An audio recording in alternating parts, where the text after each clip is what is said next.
Right now, Britain's longest reigning monarch, Queen Elizabeth II, will be laid to rest today. The grand state funeral of Queen Elizabeth will be held at the Westminster Abbey in London. The doors to Westminster Abbey will open up at 11 a.m. local time for around 2,000 guests, including 500 world leaders, royal family members, senior UK participants, the politicians, as well as the former prime ministers that will be in attendance. More than 10,000 police officers will be on duty, with London officers supplemented by reinforcements from all of Britain's 43 police forces. Meanwhile, King Charles III held a reception at Buckingham Palace for world leaders and dignitaries who've arrived into London for Queen's funeral on Sunday. World leaders, including US President Joe Biden, Indian President Murmu, have paid respects to the Queen, who is lying in rest at Westminster Hall on Sunday.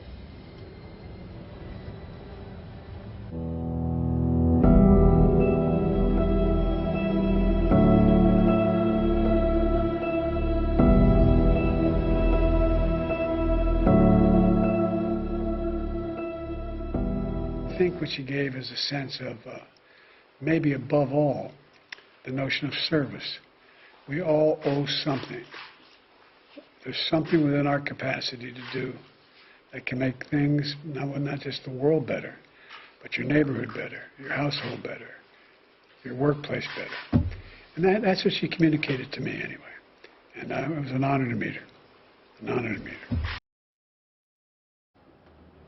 All right, let me quickly cut across to Lavina joining us, India Today's correspondent, to give us some live insights. Lavina, in just a matter of time, the doors will be opened up. The final funeral will begin. About 2,000 guests who are going to be allowed to witness that funeral, including world leaders, along with our President Murmu.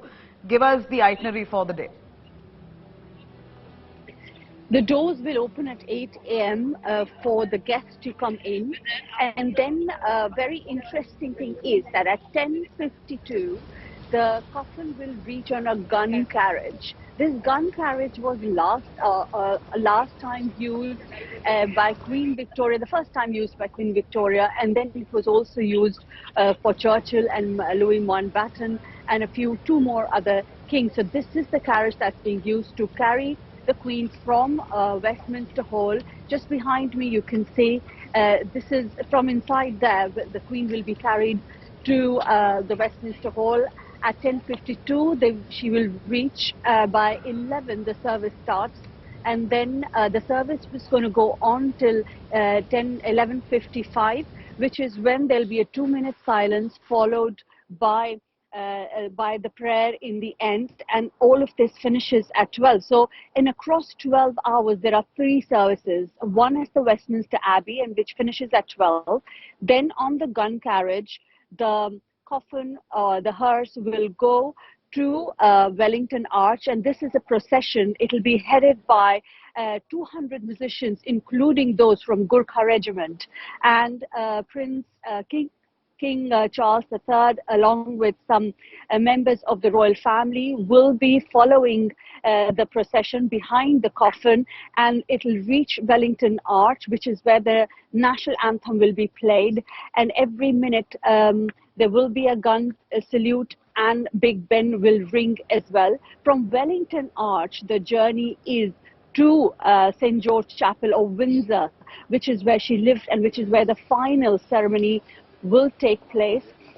This is going to happen till 4 o'clock. This is when she reaches there in St. George Chapel. There is a ceremony there for the people, and then 7:30 p.m. in the evening is a private ceremony, the committal service, in which the coffin will be going down or buried in the royal vault with Prince Philip. There will be a moment that the royal family will have as their private service as well. All of this happens in Windsor's St. George Chapel.